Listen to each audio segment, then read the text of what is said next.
Welcome to the MBD Podcast, a show where we dig into what's actually working or not when it comes to scaling businesses with the people who have been there. And today's guest seems to always be in it. So I'm going to let you go ahead, introduce yourself, tell them where you've been, what you're doing, and go ahead and take it from here. Great to be here, Jason. Thanks for the intro. I am Ben Hoehn. I have been doing it for a while. Right now, I'm currently head of marketing at LightSource AI.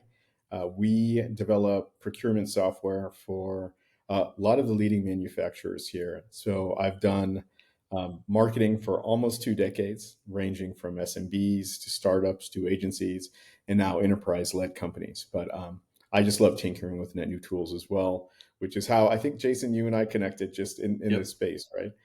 Yeah. It is tinkering using tools, AI platforms, and next thing you know, we're connected. Awesome. Right. So when a business is trying to scale, right, and they're struggling, they're failing, they're trying to get ahead, what are things that when you go into it that you're looking at to help them essentially advance where they're at to where they want to be? Yeah, good question. And this is generally where everyone jumps in. Prior to joining LightSource, I was fractional for a little over a year. So I was covering, Series A startups or late stage startups as well. And now where everyone is struggling to scale is really looking at how do I leverage AI tools, because I'm hearing that, this is the way of the future, or I need to, or I'm seeing other CMOs or people saying that they can automate 80% of their workflow with AI. How do I get in on that? And generally, how do I scale? How do I do more with less? That more with less philosophy began, I would say, in 22, 23. Hasn't gone away. It's just kind of here to stay. So AI is kind of bridging that gap, especially for small businesses or mid-market businesses. I think the easiest way to get in and start to scale is looking at your existing customer lists. Like if I had an SMB right now, and I remember my first agency, we focused solely on SMBs across the US. We would always advise them, hey, go curate your customer list. And sometimes even that's a challenge. But that's kind of the best place to start. Right now, you can take any existing customer list, your email database, wherever it lives. Maybe it's a tiny CRM or a big CRM, but grab that list and you can now export it and upload it to a variety of AI tools and begin to segment it, begin to analyze it for trends and data, and begin to generate lookalikes. So it's very easy to do. You can just take that list and say, hey, show me 1,000 other companies that look like this based on the segmentation and based on won deals and things like that. So it's a great starting point. You have a current list. You're building out around that. You're pulling it. You're enriching the data.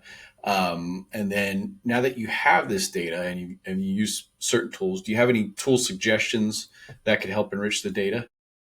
Yeah, absolutely. And with this, I kind of take, this crawl, walk, run framework, because every organization is different. For instance, on the enterprise targeting level, we have a variety of tools that we use here to target enterprise customers because it's a little harder to kind of replicate and build lookalikes from there.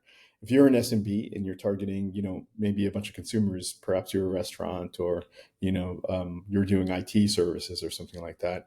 It's either consumers or other businesses, right? So there's challenges in getting that data back and forth. One tool that I really love that I think everyone can generally use is starting with something like Apollo.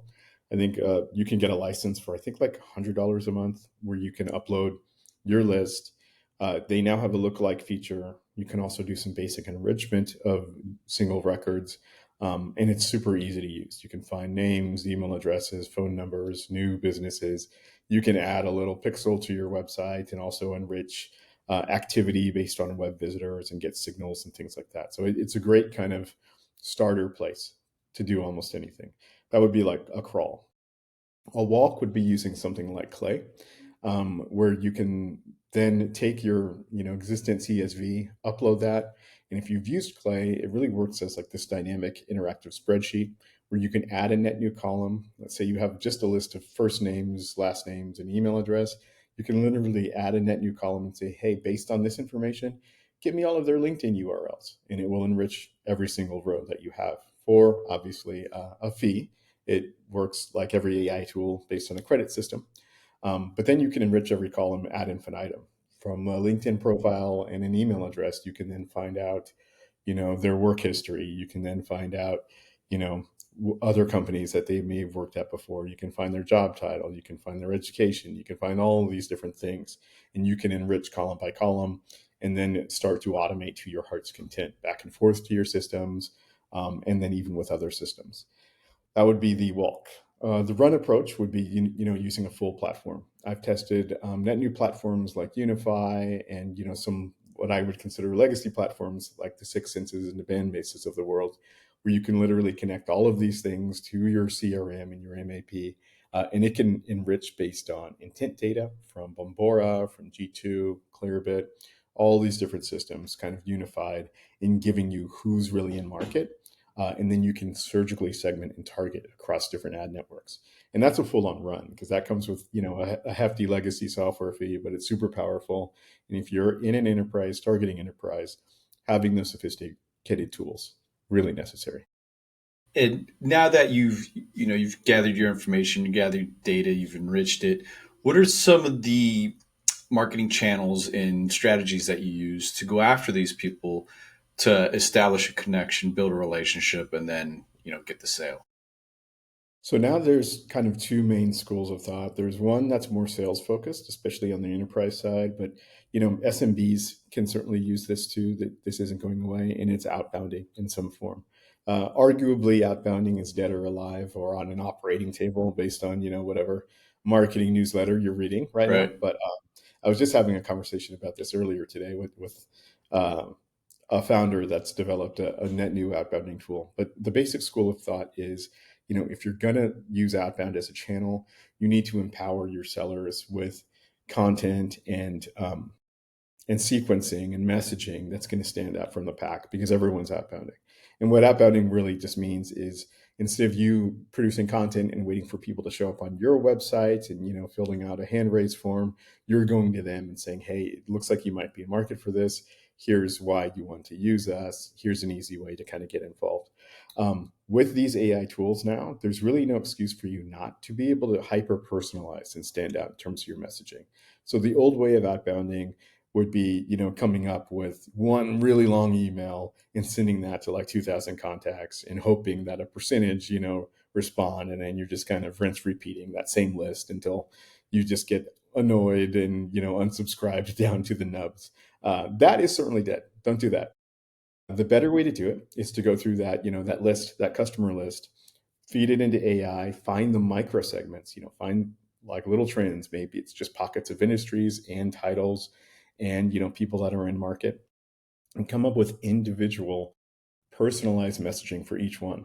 Now, if I had to do that 5 years ago, it would take weeks. I'd have to sit with my content Yeah. teams or whatever, right? And come up with like all these little hooks and, do some persona analysis. But I literally just did this the other day using Notebook LM to kind of divide all of the pain points that I've collected with Gong over the last 6 months of seller conversations. I literally upload transcripts. I also have all of my value props and messaging in one other notebook. And then, this list of personas and contacts that we want to target.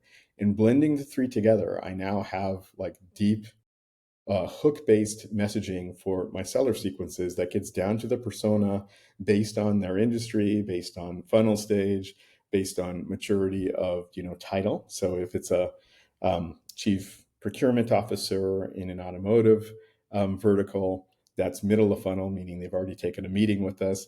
Their outbound messaging is completely different than someone in another stage, and that was output in about 30 seconds. So not hard to do anymore. So from weeks to seconds, that's one big channel. Yeah. So you really want to get micro targeted with your personalization. So that's one big channel. The second is almost doing the same thing, but on the inbound side. So the old school way of doing inbound is, writing a bunch of blog posts about a bunch of random stuff, and then putting out an ebook and maybe a checklist and a playbook and some downloadable gated content, and just waiting for people to fill in your form. And then again, a percentage of those people are in your ICP and are responding to the right content at the right place at the right time. Don't do that anymore either. You're just going to waste a lot of time. The better thing to do is, again, look at who you're targeting and then developing rich content based on that persona, where they are in the funnel stage. But you also need to look at what kind of content should I produce? And there's a few areas that I like to look at to gather content. First, it's looking at competitors. What are they talking about, and looking at my current content and seeing where there are gaps. There's a kind of a newer playbook. I would say newer within like the last 18 months. Mhm. A lot of folks have been using, where you can download a competitor sitemap and look at all of their blogs and all of the stuff that they've produced, and then upload your own and just look for gaps. That's a quick, easy way to do it. Again, use an AI tool of choice to do that. The second is just analyzing current trends and seeing what the discussions are out there, especially around different influencers in the marketplace. So you kind of stalk LinkedIn, you find thought leaders there, see what they're talking about, download that, and then produce content based on that. And then what you're really doing is mapping those content themes, either from competitors, thought leaders, other news, and then mapping it to that persona exercise that you did before. And now you're producing content from there. So two main channels, either going outbound or going inbound. The structure is still the same way. As you can see, the consistent theme is knowing the personas that you're talking to and where they are in relation to your sales process.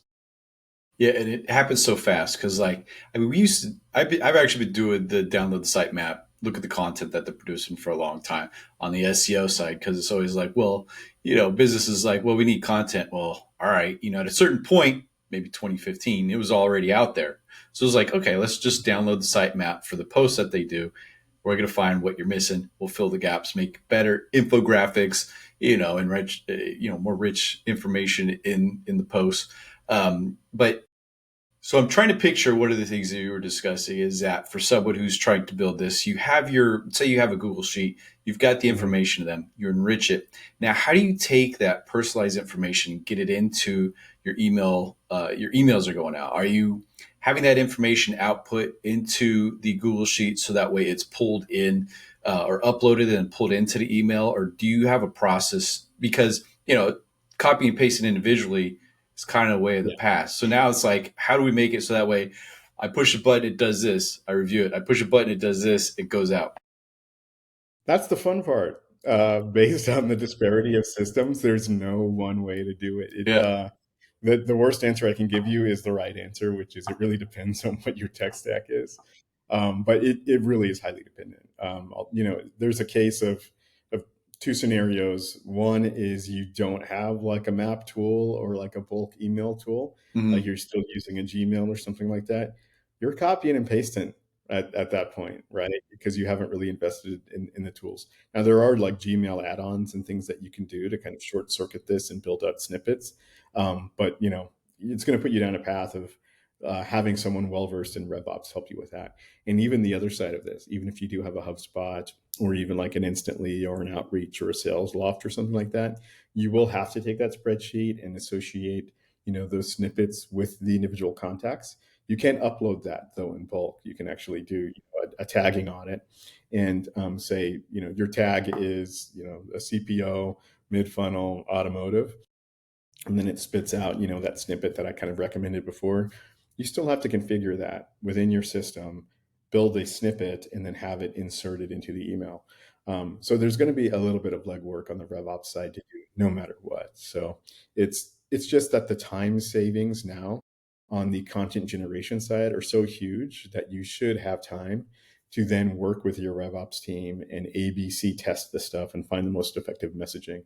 Before, the excuse for just doing baseline content used to be like, we're gonna burn weeks doing all this and setting up the A/B tests, and now like, that excuse is gone. So there's no Mm-hmm. excuse to not be permutating through all of these different variants and testing through. Yeah. So like in what you say, like if you go to the person who's using Gmail, they're a small business, they don't want to pay for any tools because they want to do it themselves. We found that N8N, we can use N8N in a Google Sheet, right? Because it's all in there. And then you just have drop downs and say, mid funnel, top funnel, and then it'll take that messaging and then and just do a loop and it'll send the emails out through Gmail once you've got that process, that workflow built. Um, and it's relatively, $20 a month for that is not bad right now. And Not at all. pushing it Yeah. out. That's the most simplistic form I could think of automating. And then you got the instantly, which is what I don't know, a little over 1,000 a year, or is it Yeah, and, no 900 a month? I can't remember. and instantly In is actually, which yeah, you what can you're laying out is upload. a great workflow. Yeah. No, you're right on.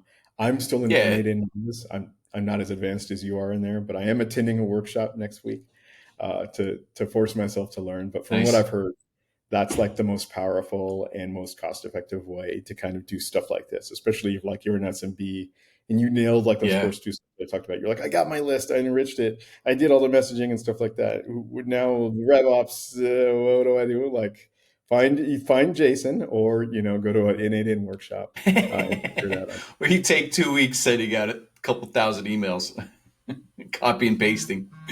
Hire someone on Upwork or something to do it. That too. Yeah, Yeah, yeah. So there's options, right? But like I always right now I like instantly because it also has the AI response. I'm able to take that list and field merge it so that way I can get the individual and then set up drips and responses based on if they don't respond. So that way you maintain that contact and also monitors the do not or their unsubscribes and everything that removes.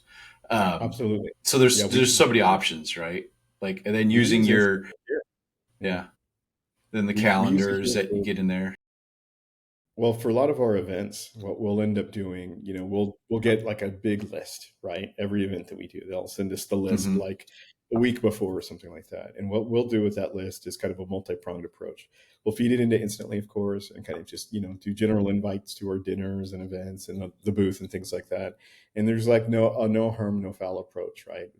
People aren't fully opted in, and it's not really Yeah, affecting our send rate because we can run through so many different domains. But then you're right, like the people that do want to hand raise, they're in a queue, they get messaged right away and they get booked into a meeting, and those then convert to legit leads.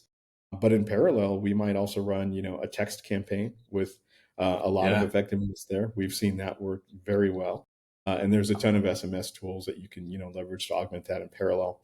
And then we'll also run like a Dripify campaign. And there's a ton of these LinkedIn tools like call sign and stuff like that, where you can feed in a list and then also just do basic LinkedIn messaging. And it even gives you the chance to kind of engage with them first. I always do like a follow and an endorsement, and, start liking their posts and things like that. And then you send them a message. And then it kind of goes from there. So now, like this one person that maybe is in your target audience that you've never interacted with, but you have their info, they're getting an email, a text, and LinkedIn at the same time. It's staggered. It's done well. Again, you're using that messaging hmm that we talked about before. But at that point, they'll say like, "Oh yeah, there's some recognition here. I think I know you." Right? and they'll see you're connected possibly to someone else that's going to the event. And Absolutely. next thing you know, oh, you're only two, a separation of two. Now, have you found with events that if you get that list and you're the first to reach out, that you have a better response? That's a good question, but I never know if I'm the first. I always Yeah, assume that everyone is has already done emailing. it. Yeah, I always just make that assumption because that also forces me to try and come up with content to make it stand out a little bit more. Yeah, And in general, I just, from my own experience, and I think everyone knows this, you wake up and you have at least a dozen emails that you can just swipe right. And that's how I use the Gmail inbox. So it's like you just swipe them over, right? You're like, I yeah, don't need to read this. yeah. So you don't want to be one of those emails. So that's always the mindset that I have. It's like, how do I not be one of those messages? And usually it's tied to something unique. Like at one event that we were at this year, something just random occurred and it got shut down like halfway through the event, like on the first day. It was just wild. They just over the loudspeaker, they're like, okay, everyone leave. So Wow, we were sitting there with like, okay, we have this list and we have like 2,000 people wandering the streets, in a quarter-mile radius. What do we do? So we messaged everyone and texted everyone, and we did a bar buyout like in walking distance. And we nice, got a bunch of people to show up, and it became like our own little micro event. And then there was a ton of buzz going into the second day because they were like, "Hey, though, did you guys go to that other event yesterday?" They kind of salvaged everything, and like it ended up being a really strong event for us that second day, nice, based on us just being able to quickly pivot. But us sitting there and doing that, there were other vendors like that were next to us. They're like, what are you guys doing? Can we do this? Can we join you? Like, can we do the same thing? And it was one of those land grabs, right? nice. Can we be the first to do this? And being the first to do that gave us that first mover advantage. A lot of people showing up. Awesome. And if someone's listening who's trying to scale now, what's one piece of advice you wish you had? I wish I really just would have started learning these tools faster. At this point in the game, there's really no going back. I think the the people that were like waiting and seeing if the AI hype would blow over like some of the other tech. If you're not a believer, like at this point, you're going to be paying for it one way or the other. Right. At this Yeah. It's point, not you're like going the to be metaverse. yeah, you're going to be paying a consultant now, right? Unless you still, I think, would have time to get in. But I'd advise you to start learning Innate start learning Clay, start learning a lot of these tools that give you direct control. Even if you don't want to be an expert, at least you Yeah. know how they work, because these are, I think, going to be just the tool sets of the future. Like a person joining the workforce now, if I see that someone knows how to use those tools now and like they're listing them in addition to like the standard, like if I'm hiring a content marketer, but they're also like, oh, I know how to use Writer and I know how to implement, a Claude workflow into an email sequence. I'm like, I'll take that person 10 out of 10 times because That's then they're going to help. interesting. That's an Yeah. interesting hiring point. Like, and I hadn't thought about this before, but how would a company essentially establish a position? How would they search out for someone who has both those experiences on the That AI person. side, right? The marketing Yeah. side, the content, yeah, I've done this, but Right. how do you add that? How do you tweak that job description to get that talent who's also using these tools? I think you just have to list it or make sure Yeah. that it comes up, in some form. And as an employer, right, you need to learn to ask for that too. So it works on both sides. You also can't just, if you're looking for net new talent, say, boy, I wish we had some of the new AI. Hey, start asking around and find out the tools that need to make it happen. And this is one of those things where I'm really glad I took, that time to be a fractional and work with a lot of Series A startups because I went one layer deeper outside of my usual standard tool set comfort zone and learned all these little hacks and then maintained that spirit of curiosity and Yeah. experimentation. And I'm always learning net new tools at this point. So that's my advice. Like, there's no going back. Just assume you don't know anything at this point. There's a new paradigm, and just verse yourself on the tools. There will, like all waves, be a consolidation, right? These companies are going to eat each other up, and they'll merge, and there'll be acquisitions and stuff like that. But at this point, a lot of those tools, even if they get acquired or get augmented to other legacy tools, they will still maintain like their core functionality. So you may as well learn how they work at this point. Yeah, for sure. Awesome. And where can people connect with you, learn more about what you're doing? Follow me on LinkedIn. I post all my stuff there. I'm posting about LightSource. I'm posting about my own journeys on AI and other podcast stuff. I'm at Mojo Mogul on LinkedIn and all socials. And that's LinkedIn is the best place. Awesome. Well, thank you for taking the time. Thanks for having me, Jason. I love our chats. Looking forward to doing some more. Yeah. Awesome. All right.